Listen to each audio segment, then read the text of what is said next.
It's time for episode 105 of The Crisis Show here on Google Hangouts, on YouTube and Twitter, and anywhere else you have this link around the world. Tonight, our show focuses on crisis management and crisis communications, corporate reputation, emergency management, and more.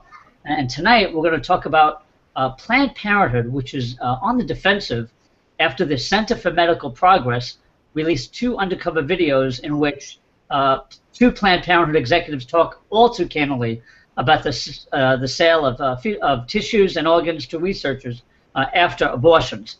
So we're going to get into that and look at some of these video clips and do some analysis.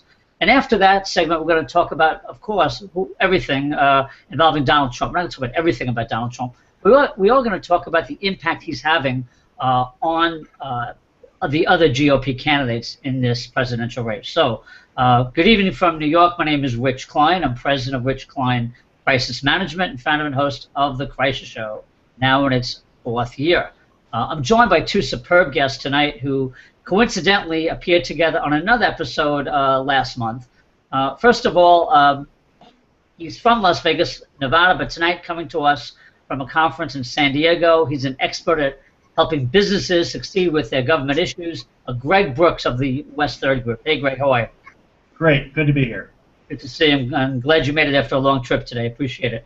And from Greenville, South Carolina, with 50,000 plus followers on Twitter, and the author of Social Media ROI. He's a global business consultant specializing in brand strategy and marketing management, who also has another book out. Olivier Blanchard. How are you, Olivier? I'm fantastic. Thanks for having me back. Pleasure having you both. And by accident, I got the same team as I had a month ago. It works out well. So thank you both for being here. So I want to, Greg, I want to start with you on this Planned Parenthood piece. Maybe you could, it was your idea for the segment. It was a good one. I was a day or 2 behind it and caught up in the last day or 2. Can you set up the piece for us? Give us just an aerial view of what happened and why this is an issue. Sure.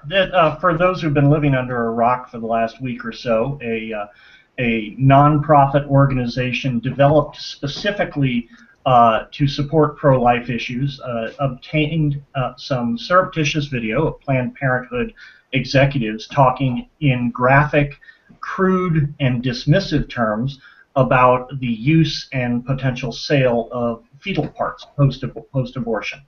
And that blew up in the media, and people have been playing offense and defense, some well, some badly, all week.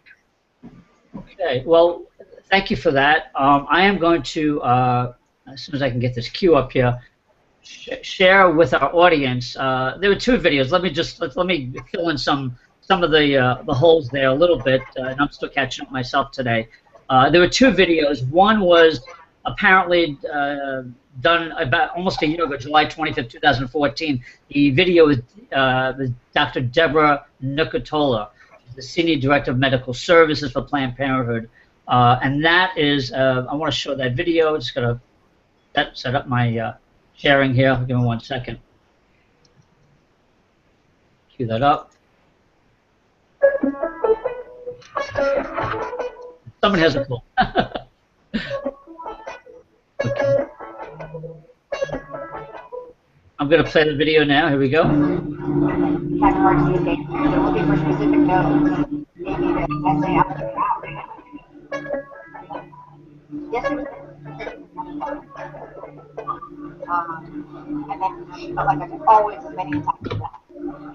Yeah, livers. I don't know what to do with it. It's one muscle. Yeah, sometimes it doesn't. It's not mine this time. Oh, that's not mine. Olivia, do you have a phone ringing? No, I don't. Maybe it was part of that video. I don't know. Not It mine. might be.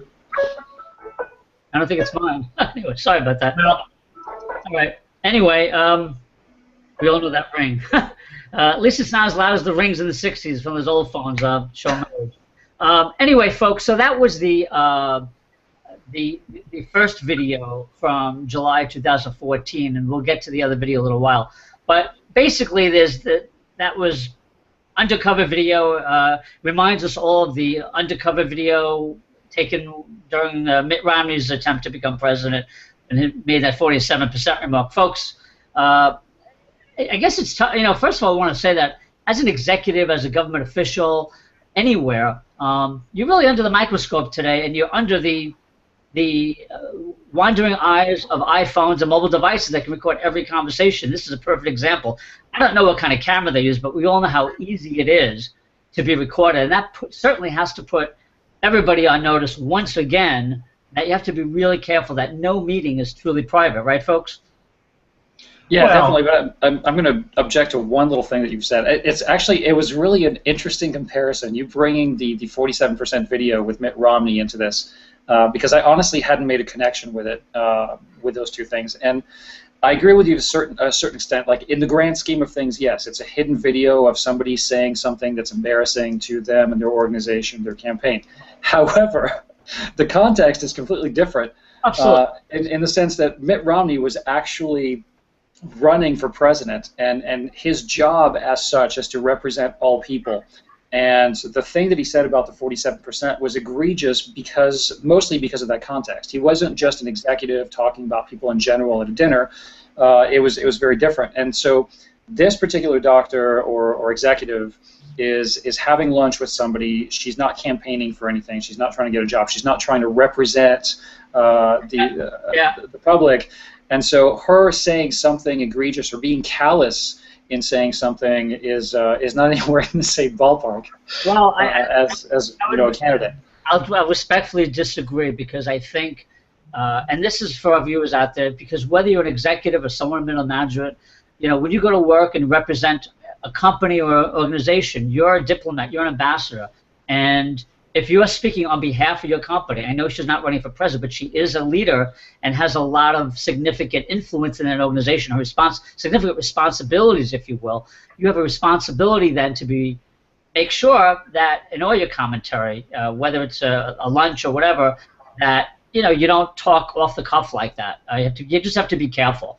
And you have to, maybe do due diligence about who you're meeting with, and maybe she could have. And I don't know all the details, but maybe she could have Googled the person she was interviewing and checked their ID at some level. I don't know. I didn't get that far in my research, but we agree on that completely. I think reasonable people could disagree about whether this is a failure of management training, a failure of corporate culture, or both. Because both could lead you down the road of this. It's unfathomable to me that you would speak with anybody other than your own team in a soundproof room in the terms that she used. Absolutely. And just to quickly show you the other clip, because there were two of them, just to bring it a little bit forward. This is the other clip that was released yesterday, although I'm not sure the date of the actual incident. Hold on, let me play this one too. Let me just fast forward a little here.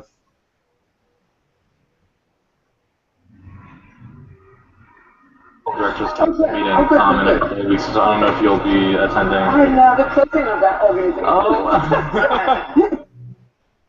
This is Dr. Gatto. So she was, whoops, let me just, lost the video. But basically what she said in that video is she was negotiating a price.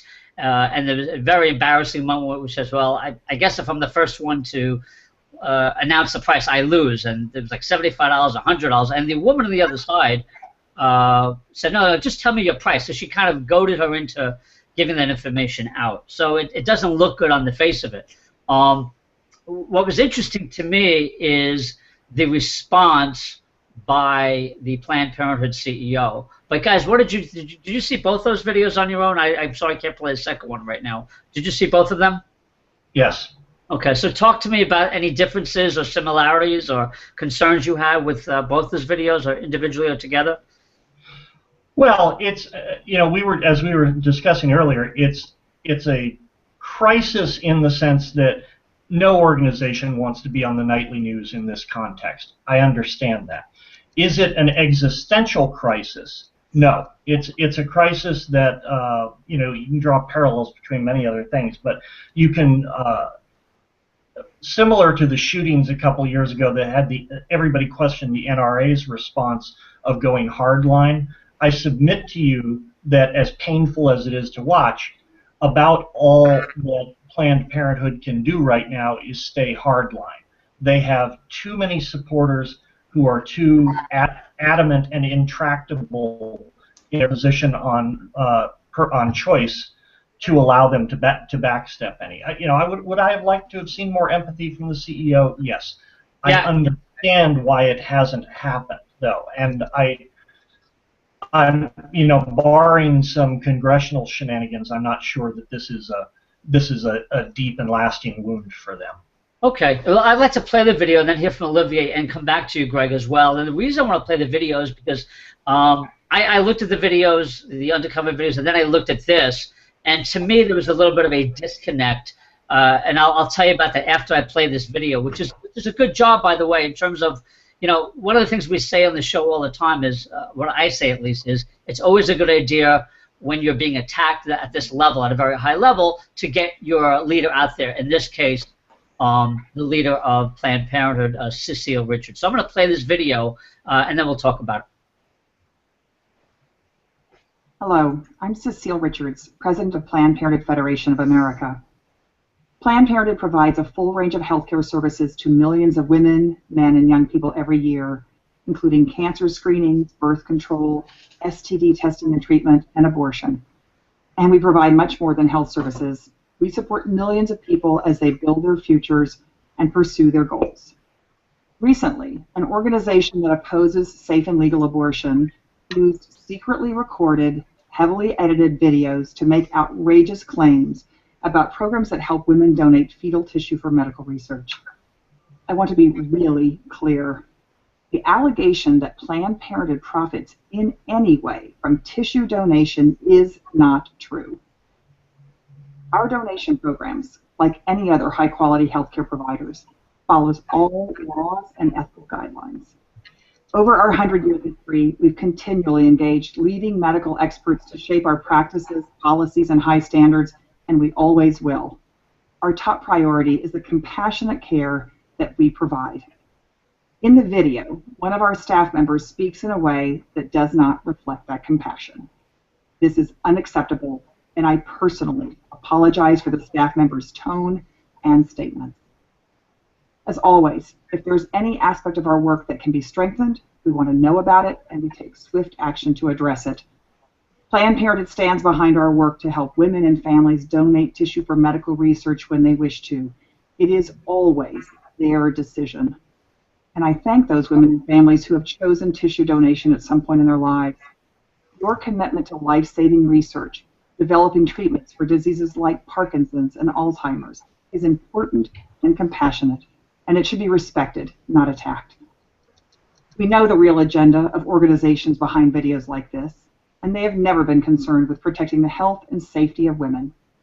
Their mission is to ban abortion completely and to cut women off from care at Planned Parenthood and other health centers, and we will never let that happen. Okay, let me get rid of that.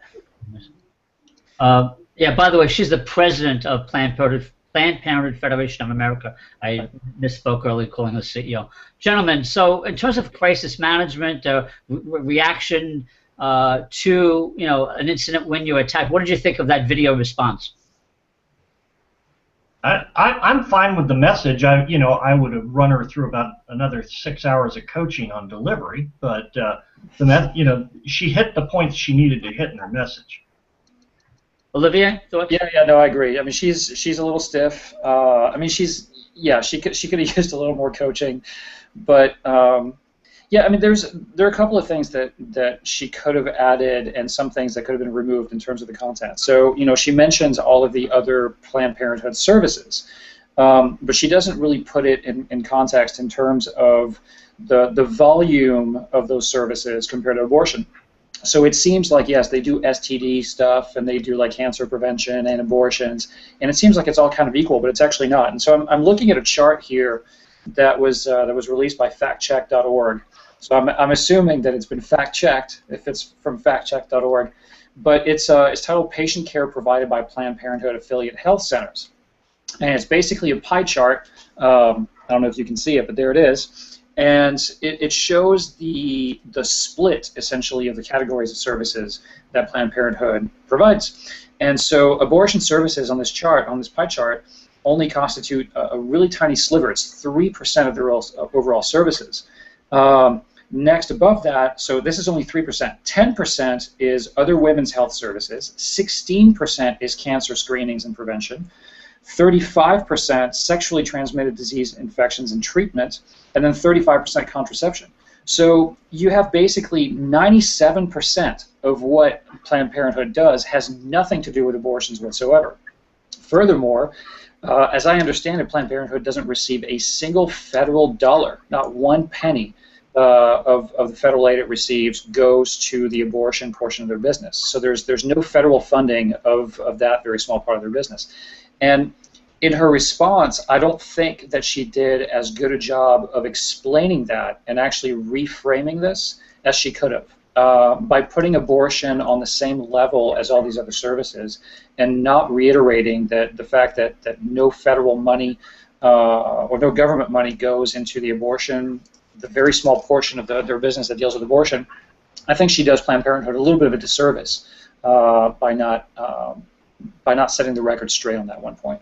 Because obviously a lot of people are confused about what's going on, and the videos they're meant to confuse and kind of obfuscate some of what Planned Parenthood is actually about. Perhaps one of the biggest crisis lessons here is your footing in a crisis is largely or wholly determined by your brand positioning prior to the crisis. And they have allowed themselves to become synonymous with abortion when it's really such a very small element of what they do. And they are a very large, very fiscally healthy organization. I am not going to buy any comments about, oh, they're a nonprofit, they didn't have the money to fight back against those awful pro-lifers. No, they could have controlled their brand better, and they should have. Yeah, I agree. Yeah, I want to just add some thoughts. Thank you both for that. Again, a good idea to take the lead and do a statement like that. I was a little disappointed. And if I was advising her, advising Planned Parenthood, I would have liked to have seen a little bit more in that video and written statement about how they're going to do a better job in the future of communicating this part of their operations. This donating tissue for scientific research. I don't think internally or from a public relations standpoint they've done a good job of that. They probably will in the future, but you should have said that.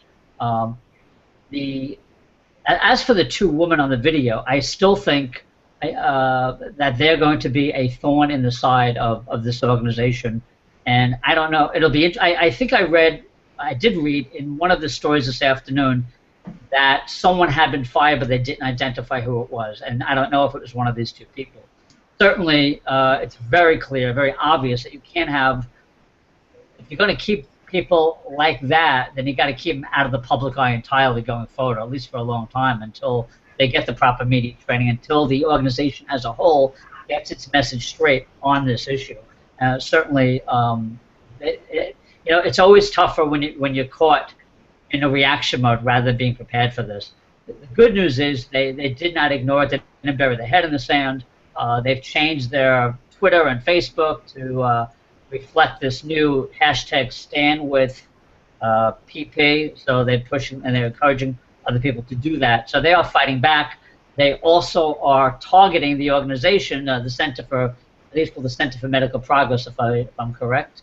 They're going after them and say, hey, these are extremists, blah, blah, blah. That's fine, but you still have to deal with your own internal issue with your own staff. So I don't. If you guys have any feedback on what I just said, feel free to jump in.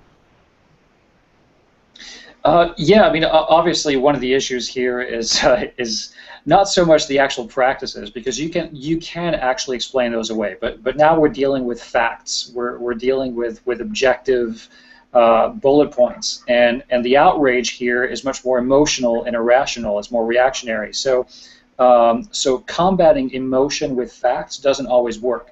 You kind of have to counter with a little bit of emotion. And so initially, I think what would have also added a little bit of effectiveness to that response is going a little bit more, and just by citing really brief examples of what that medical research actually drives towards, what types of cures it's actually working towards. So whether it's spinal injuries and regeneration of spinal cord, whether it's treating cancer or something else, giving specific examples, I think would have put it in a better, more human context rather than addressing the crisis itself. As in, yes, we don't deal in organs, but we are one source of we're one of many providers of the type of tissue that helps cure these diseases.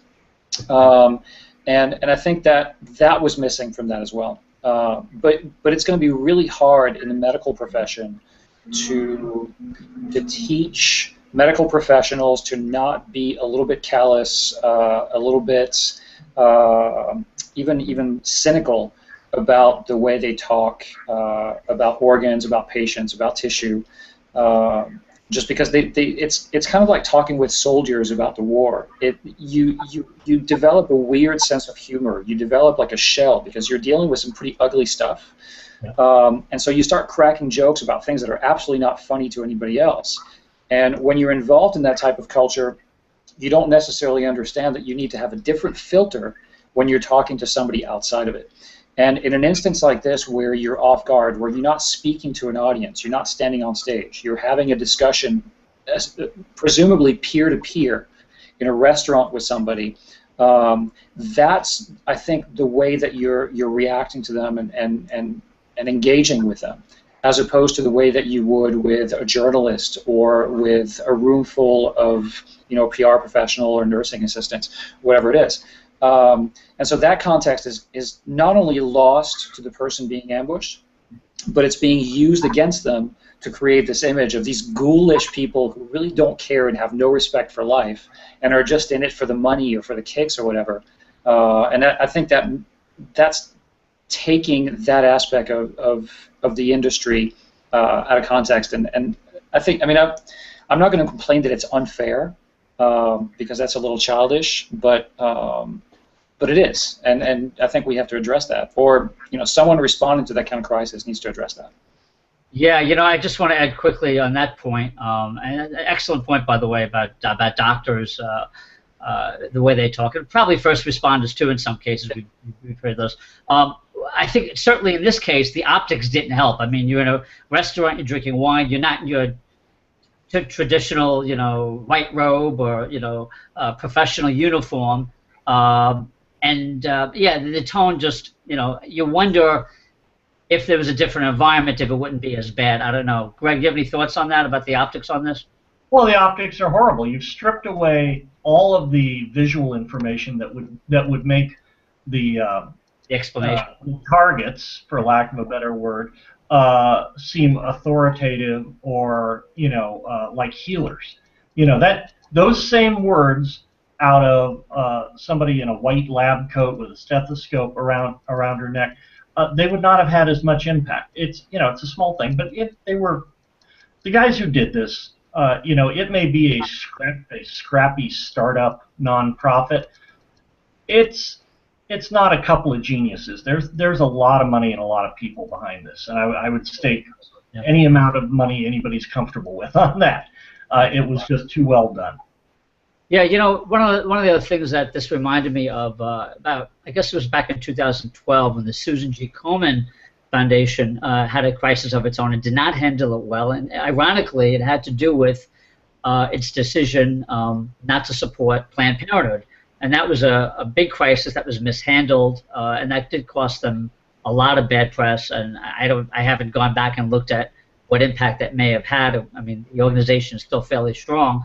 But I guess the point I'm trying to make is that when we see situations like this, as you guys know, but for those in our audience who may not, there are so many case studies in crisis management out there, starting as late as, let's say, 1982. There's many much before that, but the one in our business, in the crisis management business that people start out with, is the Tylenol crisis in 1982. And so for those of you out there wondering, hey, what do I do in a situation like that?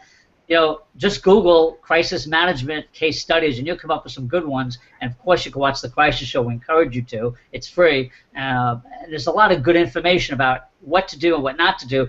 And one of the things that you guys and I know is the best time to prepare for a crisis like this is long before it happens. And there are things, as we just noted in our previous discussion, there are things that you can do internally that are predictable. Obviously, Planned Parenthood is always under attack by the other side on this issue. So they, more than other groups, should be ready for anything like this. And that's why, again, being caught in a restaurant talking so callously and candidly about such a serious issue was just, surprising to me for people at that level. And these weren't just low-level staffers; these were pretty high-level people. So again, it goes to media training. It goes to making a list of the crisis situations you may face, and depending what industry you're in and what audience you serve, you have an opportunity to prepare for this long before they happen. But this was, at the very least, I have to say, better than so many other crisis situations that you guys and I have talked about on the show, and the things we talk about to our clients, in that they did respond. And we could debate, and as we have, about how that response should be, with the goal of educating people about how to do it right. So, Rich, one important point I think needs to be made. It goes back to what we were talking about earlier. 3% of their funding may go to abortion, but I guarantee you there is a research binder somewhere in the PPA headquarters with documented results saying, no, the positioning you want that will drive the most inbound dollars is as the last bastion of easily available, affordable abortion.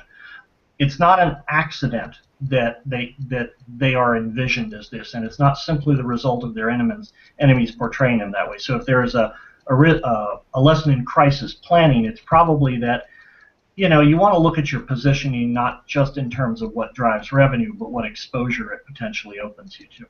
Excellent point. Anything you want to add to that, Olivia, on this point?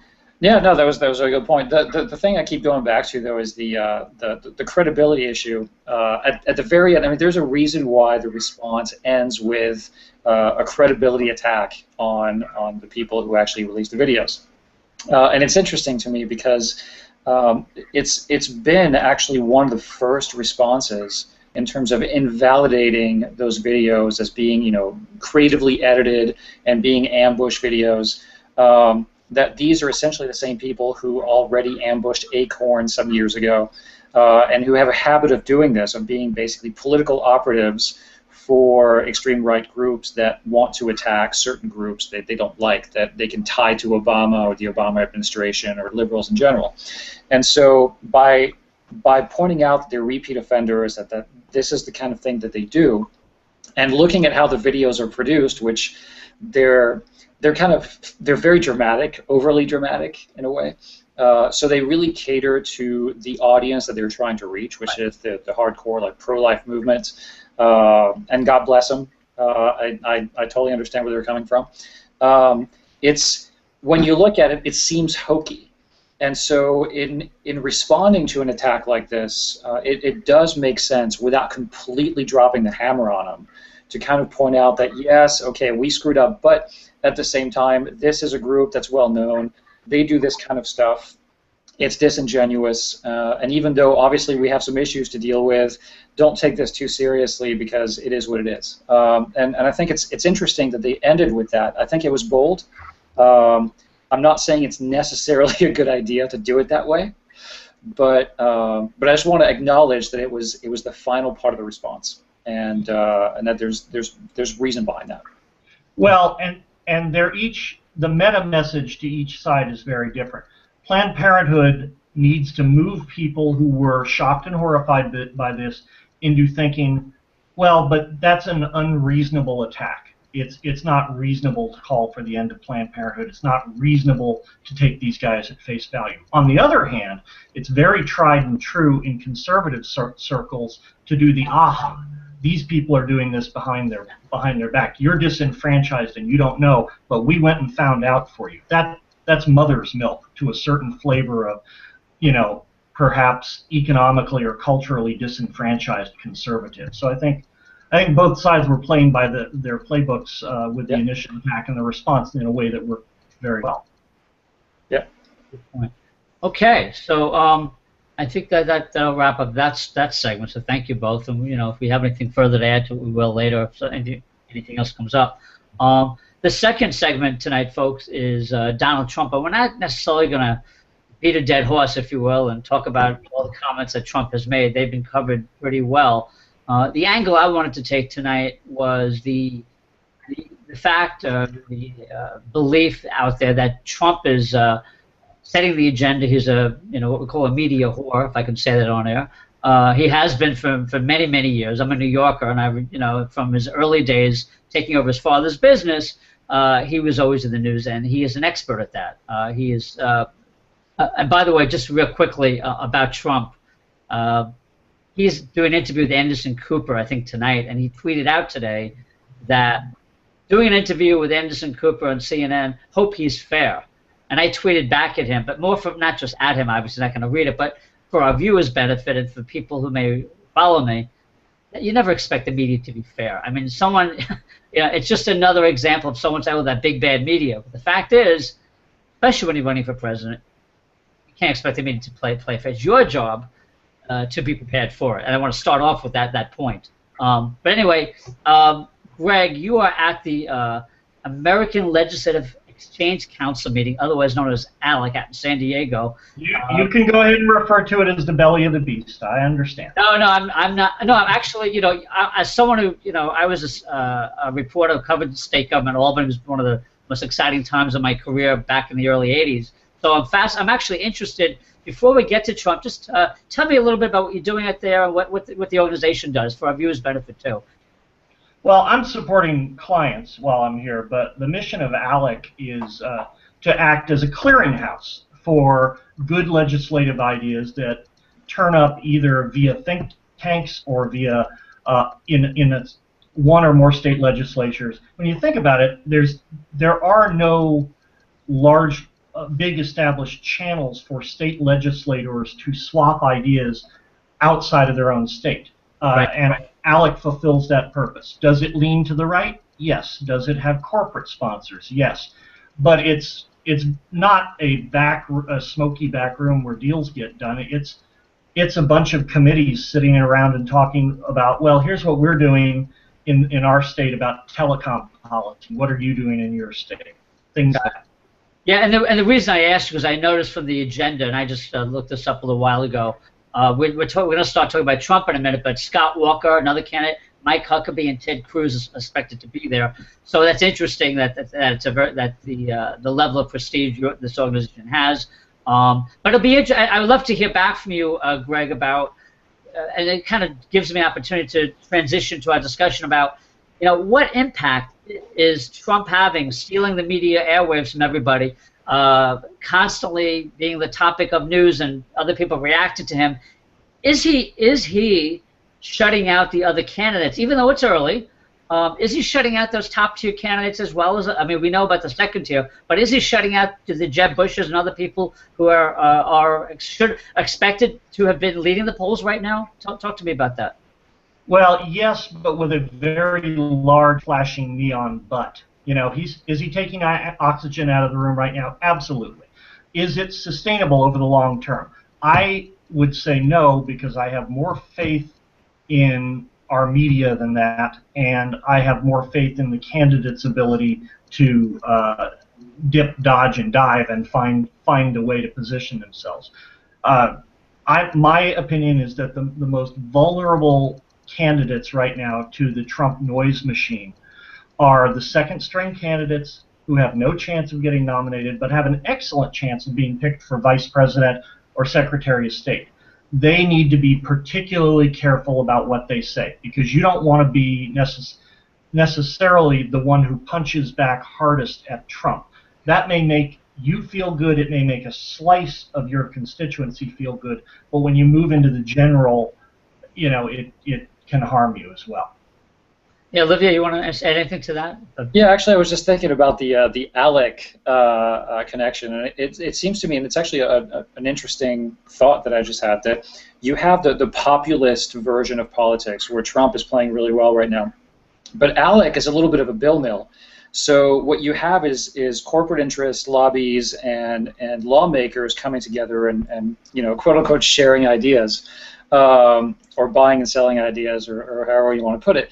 But because that is so focused on issues and actually passing legislation all around the U.S., that's more the flavor of a Ted Cruz or a Governor Walker. The Donald Trump is not really a legislator. He's not like an issues guy. He makes a lot of noise, but he hasn't really position himself to as someone who would try to influence legislation other than maybe immigration, since that's pretty much 90% of what he talks about anyway. So I don't see him being really relevant in an ALEC context. No, not at all. Yeah. He's running directly to the voters. The other candidates that are at ALEC are there because state legislators are great additions to your state teams when you're building a national organization, because they've got their own mailing lists, their own name recognition. Like anything else, you want to deal. Yeah, it's like your local affiliate. Yeah, good point. Right. So if you're trying to get anti-abortion legislation passed, or you're trying to get some religious freedom law passed, Trump's not your guy. But it seems that that Scott Walker and Ted Cruz are more the flavor of that particular type of organization and what he tries to pursue. So it's almost like you're running two completely different races here. There's the media race that talks to the people and kind of like our base cultural instincts and our emotions and what we want to argue about. And then ALEC is a lot more about getting stuff done at the state level. And so you start to see like kind of like the establishment politicians versus the noisemakers, and I think it's very well reflected in that division between that world and then the media world that we live in as quote unquote voters. Yeah, you know what? I'm sorry. Go ahead, Rich. Oh, no, just a quick thought. I mean, I guess where I was going with this, and this is fine because there's never, we're never scripted here. We never have a plan, which is great. But my thinking when I thought about the segment was this, and this is where we want to try to get some feedback from you guys as well, and that is by Trump. I mean, Trump is literally all over the place. I wonder if you guys think that the other candidates are not trying hard enough to get their voices heard on the critical issues, and whether it's immigration or anything else, that they're just not getting the airtime. What's happening, as I see it, is they are standing in reaction. Reporter will throw a mic in their face or ask, email the other 14 candidates, the other 14, maybe it's 15 now with Kasich in there, and asking, well, what do you think about what Trump said? And my point that I'm trying to make for our viewers' benefit, folks, is that it can't be in reaction to other people. You have to set your own agenda. And I think what I think is happening is these guys have gotten to the race. As we all know, the campaigns have started so much earlier than they used to. The attention span, because of social media and cable news networks, they're starting their coverage so much earlier. So it's not as exciting. By the time you get to conventions, like, okay, been there, done that, right? We've all seen the positions, and maybe we're excited about a keynote or two up there. But basically, it's all been played out, the positions. And I just feel like these other candidates haven't grasped that, and Trump has. To his credit, he has been out there very early. He took one or two issues and ran with them, and is setting the agenda. And one of the things that's also interesting is he'll make a statement, he'll get people angry, they'll react, and then that keeps him in the news cycle. And then he's back on defending what he said, or not apologizing to John McCain or the veterans, which is, in my view, is disgusting. That's a whole other story. But keeping that ship sailing, if you will. Yeah. And I wonder, so guys, so help me here. I mean, just if you could chime in on that point, but the other candidates not doing enough. That's just my view. Well, here's what they know that he doesn't know. So Trump is the business guy. He wants results now. So he's promoting himself like he promotes a show, like he promotes a business. He's a showman. He's a salesman. Everything is in the here and now, and he's going to measure it that day or that quarter at the most. So that's his thinking. It's very short term. He's running a 5K every single day and trying to get to be the first one to finish. Everybody else is running a marathon. The elections aren't next month. That's a great analogy. Yeah. And so, you know, when right now the Tour de France is going on, and I always try to explain how the Tour de France works to people who don't understand cycling, and especially Grand Tours. It's like, why does somebody win every day, but it's somebody different? But the people who win every day don't win the Tour, and so there's basically a long race, and there's a bunch of short races in the middle, and an electoral cycle is pretty much the same way. I don't know what Trump's long game is, but right now he's just winning at the short game. He's the sprinter. He's the guy who wins the stages every day. The other guys are just pacing themselves and going, wait, you know what? He's going to burn himself out. Every once in a while, one of them reacts to something that he says or counters, and he pounces on him and says something obnoxious, and then they just kind of back off and let the other person take over. So the dynamics are very much the same. So Trump being the leading sprinter doesn't mean that Trump is actually playing to ride into Paris with a yellow jersey, and I think that's what's going on there. They're aware of it, and that's why they're probably watching his numbers, but at the same time they're probably not overly concerned because of how early it still is. That's right. The poll numbers at this point are all based on name recognition, and Trump's name recognition is better than anybody else's on the list. You know, I accept that he has done the party a service. By taking a number of candidates did not realize immigration should be a front burner issue this cycle and advancing that. And you know, that's helpful because, you know, we on the right, if I may use that phrase, we are in the process of going from a big tent party to a confederacy of special interests, much like the Democrats have been for 50 years. Although we should have been watching and taking notes for 50 years, we haven't been. And so we're still learning how to play this game of balancing interests within the party. We're not especially good at it yet. And Trump has given a voice to a constituency that, you know, you could argue that somebody like Ted Cruz or one of the other more Tea Party-ish candidates could have been that voice, but those are career politicians playing, as my colleague said, the long game and the marathon. Trump served a galvanizing role. I don't think he's sticking around, but he served a galvanizing role. I would love to know how he's going to monetize it. That's all I spend my day thinking about. Greg, to follow up on, and thanks for that, I just want to follow up with you on this. So, hypothetically, and this has happened, Trump will say something, you know, crazy. He got away with the statement on the Mexico and the Mexicans. Nobody got all bent out of shape about that, although some people, even on the right, some people thought he should have. But then, with this whole thing with McCain, you did have the other candidates speak up. So my question to you, Greg, is from where you're literally sitting there with your colleagues, should people like, you know, Bush, Rubio, Cruz, Huckabee, and the others, should they be saying, hey, you know what, Trump, you crossed the line, and this is unacceptable? And some of them have done that. What would be your advice to any of these candidates when Trump makes that kind of statement? Do you leave it alone, or do you go after him? I think it depends on your personal brand. You know, Jeb Bush is running, playing the role of the moderate traditional Republican. He can and should call Trump out on that. You know, Ted Cruz, that's a challenge for Ted, because a lot of the people who are Ted's biggest supporters absolutely love what Trump is saying, and so he has to be a little more careful. And Ted Cruz has had you know, to the extent any of them have close relationships with Trump, Ted has had more meetings and more FaceTime with him than the other candidates. Yeah. You know, I just want to throw this out there for our viewers' benefit. It's a great example, the story of how someone else, I mean, you think of a crisis or a challenge in your communications, whether it's a campaign or an issue you're trying to advance in your business or your industry, when someone else sets the agenda or somebody else says something that's against what you may believe, you have to think about those possibilities. So it goes to, again, like we talked about in the earlier story, of being prepared, thinking about what your opposition might say, what a congressional committee might say if they come to your company. Just another example of being prepared for the worst. And this is just another example. I don't think, folks, that these guys thought that they'd be, having to wait their turn to get on, with the producers of CNN, Fox, and MSNBC for Trump, and they are. I wish I was a fly on the wall in these other campaign headquarters while Trump is filling these screens on every network every night. So it's a very interesting story from a reputation standpoint, from certainly a political standpoint.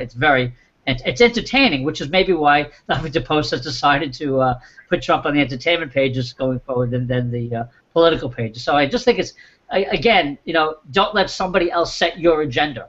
And that this is just a good example of that. You have to have your messaging set and ready to go for anything, right. and before you may think you need it. Well, that's it goes back to the GOP brand and the different factions and the confederacy of special interests is a really interesting point. Because so again, I'm in South Carolina, so it's a fairly conservative state. I think it's basically you could put Texas and South Carolina side by side, and they would have a lot of political points in common.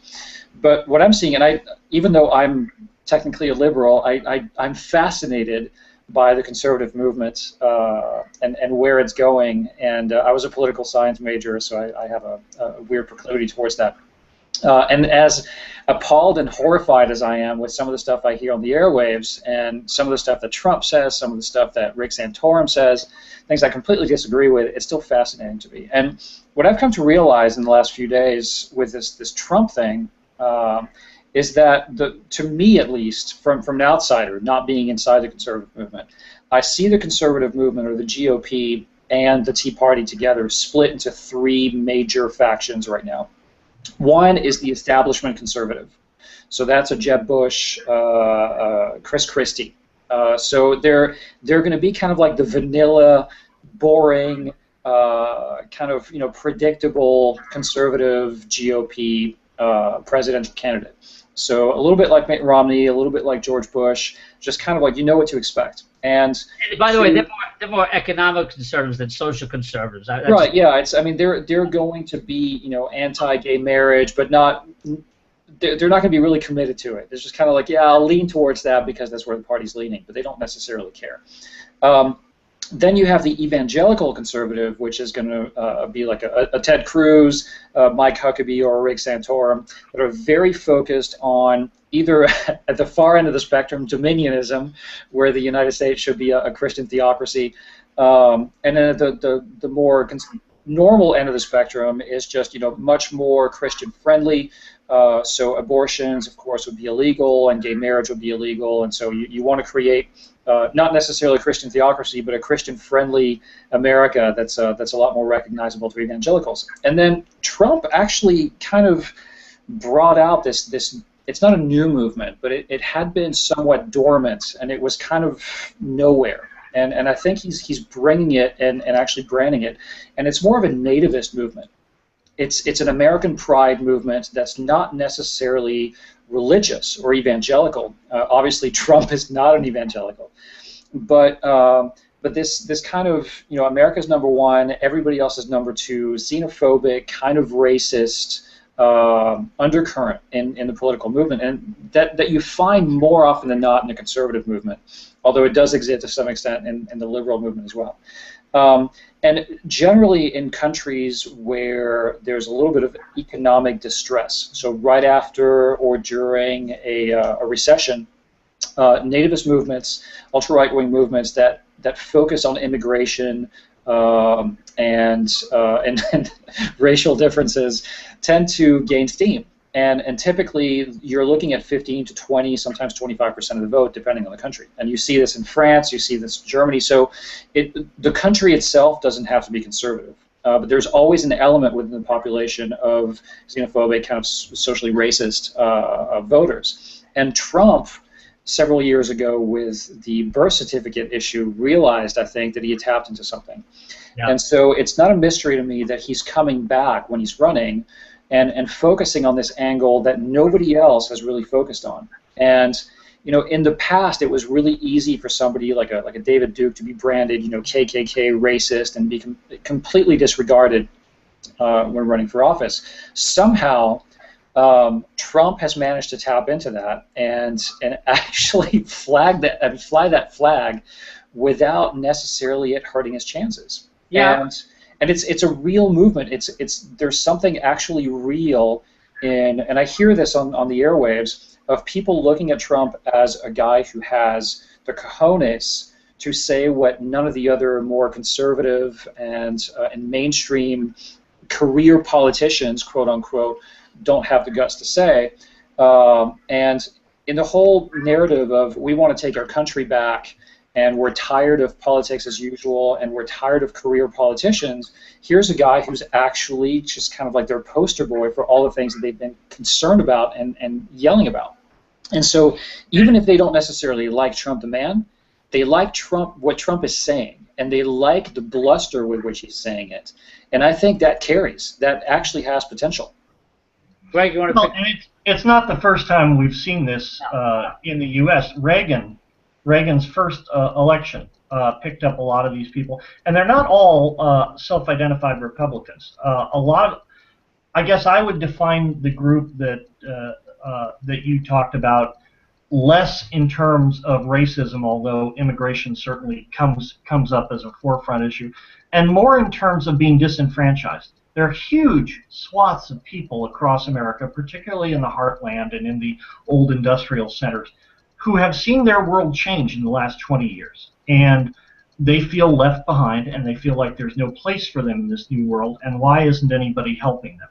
And immigration is part of that. The complete destruction of the manufacturing base in this country is part of it.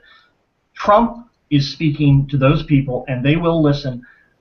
History tells us that they will listen more to somebody who goes from "I will fight for you" to "I will," a positive vision. I will help you, and we will all rise together. It was no mistake that Reagan's messages in his first electoral cycle for the office were all based around that. That's what tests well in times of economic crisis and immediate post-crisis when the entire population is in a sort of mild form of PTSD. Yeah, I just want to, it's a great discussion about that. I just want to, my analogy for Trump is Pat Buchanan. Certainly, Buchanan had the advantage of, 2 or 3 decades before he ran for president, 2 or 3 decades of columns and speeches and commentary that tapped into the kind of things that Trump is talking about and that we're talking about here. That nobody cares for me. It's these other people. The concern that I have as someone who has spent considerable time fighting bigotry professionally, it's a real concern when we tolerate that kind of language, even if it's nuanced. I mean, even if you say, well, I said Mexico, not the Mexicans, it's pretty clear what he was doing. It was, I don't differentiate those remarks. What part of it was tolerated? NBC fired him and cut all business ties with him. Well, no, I mean it's not tolerated by tolerated by the public, tolerated by public opinion as reflected in the latest polls. Is what I'm getting at. But I mean, we have, and Greg, you're absolutely right. We've been there before, but I think the closer analogy is a guy like Buchanan, who worked at the Nixon White House, a speechwriter, had a very different resume than Trump had, and you can go back. In fact, what was troubling to me at the time was Buchanan's views about the Holocaust, about Israel, about Jews, about blacks, and it's the same kind of stuff that Ann Coulter plays out on Fox News. The same kind of, let's go after it's the other people's fault. It's not they're blamed for our economy. They're the blame for our people crossing the border. Whatever the issue is, let's blame another group. And so I get very concerned as a citizen. Forget PR, forget crisis management. When that kind of appeal is catching some attention, and I do hope he fizzles out for that reason alone. Right. Well, here's the thing, though. So it's he is getting a lot of criticism, obviously, and at the same time, we're all fascinated by the train wreck of Trump and his hair and his mouth and things he does every day. I mean, it's the hair in the mouth, man. But the reality is that Trump fizzles out, Trump doesn't fizzle out, it doesn't matter. there's a very similar political figure in France that's been replaced actually by a new generation. But in the 90s, Jean-Marie Le Pen, right? And even their mannerisms, the way they talk, if you look at their facial expressions and the way they move, is very similar. I see Jean-Marie Le Pen every time I see Trump on TV. And it's the same kind of thing. Although Le Pen was a lot closer to the neo-Nazi movement in France than Trump is to the neo-Nazi movement of the KKK in the U.S. by miles. But with or without Trump, that movement is there, and that 15 to 20% of the population that would vote for candidate Trump or that agrees with him every time he talks. Is going to be there no matter what. And so you can have 80% of the population be completely outraged by Trump and not take him seriously, condemn him, and everybody within that 80% can try to find ways of firing him or boycotting him. But there's always going to be that 15 to 20 that's going to be in there saying, you know what, this is what I believe. Finally, there's somebody who has the courage to say what I think and what all my friends think and my family thinks. And hopefully we can get more of that so that we can get our country back. And so, what's all the more ironic is that polling shows that immigration is one of the few issues where you can have a plurality of Democrats and Republicans agree on reasonable solutions. Yeah. They're politically untenable. Politicians don't want to touch them, but just based on public polling, most people can agree on baseline solutions. Yeah, and even the leadership. I mean, I think I've heard Boehner say, that they are more in agreement than they are apart. You would never know that from the media coverage or the things that Trump is saying, for sure. The other thing I want to pick up on this Trump thing is the economic message.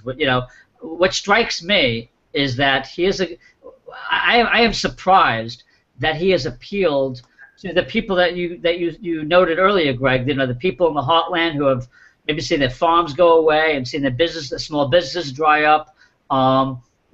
Here's a guy who is, I live in New York for many years in Manhattan, so I've been a student of Trump since the 80s, and I think what's interesting is that, people can try to reinvent themselves 30 years later as somebody they're not. But certainly what's true is that Trump built many buildings just for the ultra-wealthy. And so the idea that he cares about the middle class and working class, is just so surprising that people are buying into that message. I'll take that even further. It's not just that he's part of the 1%, or that he's actually the poster boy for the 1%.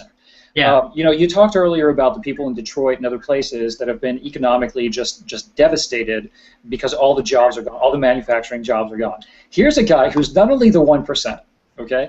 Here's a guy who's not only the money behind the lobbyists, behind the career politicians that he now claims to be against, right? So there's a second layer of irony there. Yeah. He's also the guy who took the jobs out of the U.S. and moved them to China and Mexico. And so how does a guy like that, who has been basically at the core of every single problem that his constituents and fans are actually applauding him for fighting for them. He's the guy who's actually been at the core of all these problems happening to begin with. And so I don't understand the disconnect, the rational disconnect between Trump, the businessman, the money behind the lobbyists and the money behind the career politicians, and now Trump, this populist hero, who's riding in on a law. If you live in New York, you should send the guy an invoice with all the tax breaks he's gotten on his buildings, all the criminal capitalism, all the bankruptcies. All the views he's blocked for people who for years lived on the Upper West Side or other places. And, but he makes deals with politicians and he gets to build these things. And we all know the story about Atlantic. Well, a lot of us know the story about what happened in Atlantic City too.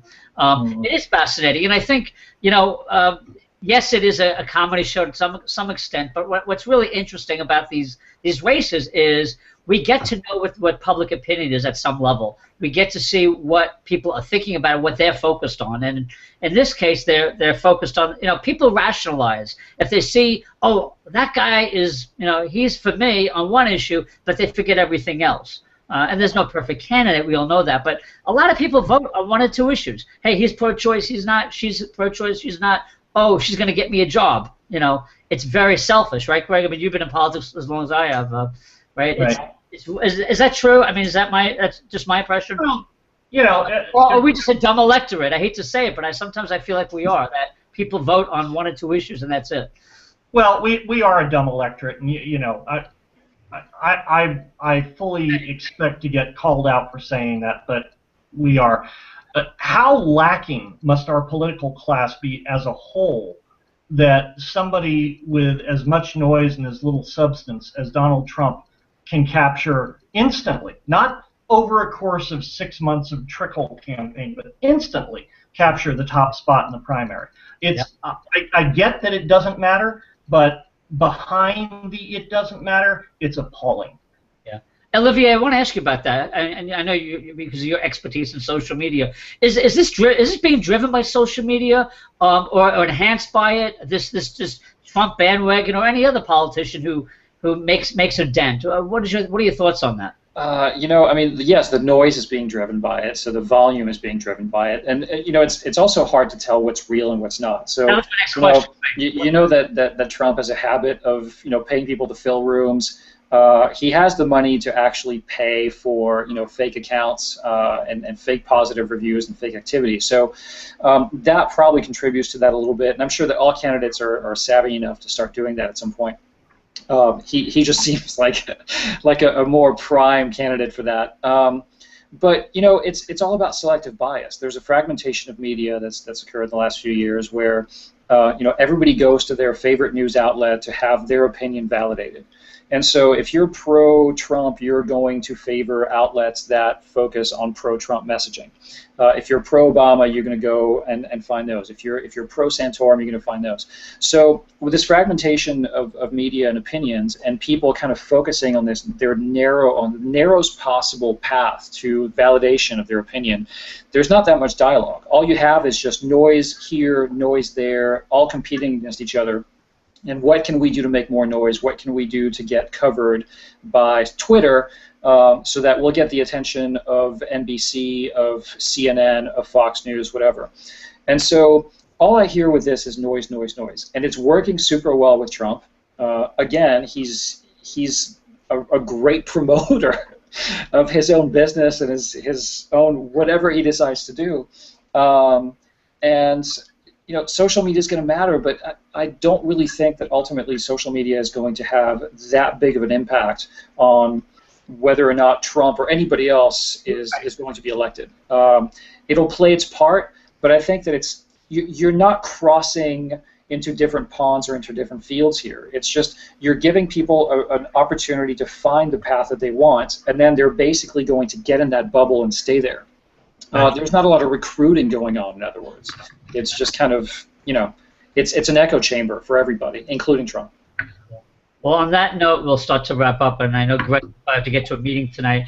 But Trump has 3.31 million followers, and I just wonder how many of them have come aboard his Twitter feed in the last few months. I have to look back. Bear in mind that as an entertainer, I mean, I might follow Trump even if I don't like him, just to have access to what he's doing. I'm there for the hair care tips. What are you talking about? Yeah. So you can't really go by that. No, it's interesting. In terms of the and certainly as social media has gotten faster, broadband's gotten faster, information's traveling faster. This presidential campaign should be interesting because the last two. Supposedly were done so well with social media, so it's interesting. Maybe we'll come back and have this discussion next year as well as we get closer. It'll be interesting. So. Yeah, I wonder if Trump will even be part of the discussion at that point. But I really do hope that he makes it at least as far as the primary debates, because I mean it's not going to be as fun without him being there, just throwing cats into the grinder. Well, yeah, he's got that big debate in 2 weeks. I think that Fox News is sponsoring, right, Greg? I think it's about 2 weeks away. Right. There's no way he won't be part of that. Yeah, obviously, but it'll be interesting to watch the back and forth and see who scores the points. Obviously, so we'll go from there. Maybe he will sell out another politician's cell phone number. Who knows? So anyway, any other further thoughts, Greg? Closing thoughts? No, as always, thanks for having me on the show.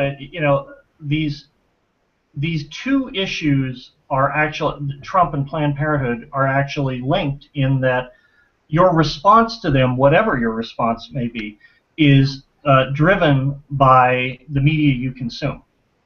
We are in an age of declining objective media in terms of quality and number, and people are not using online to look through lenses at other worlds. They're using the online world to look at mirrors, and I think that's probably a cautionary tale for those of us who manage crises. Is how do you break that habit in the midst of a crisis? And the answer is probably you don't. You have to accept the consequences of it.